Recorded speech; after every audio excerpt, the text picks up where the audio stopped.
Hello everybody, so today I will talk about calculus.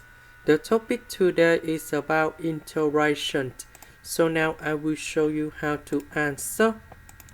We need to use about integration by pass.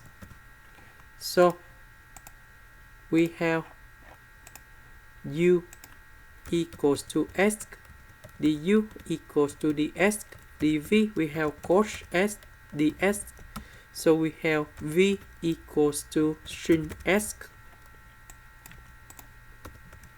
So we have u multiplied by v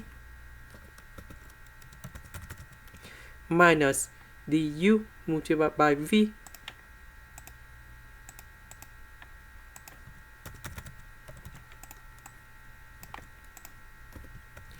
the integration of sin s, we have cos s, and we put about c. This is the end. Thank you for watching.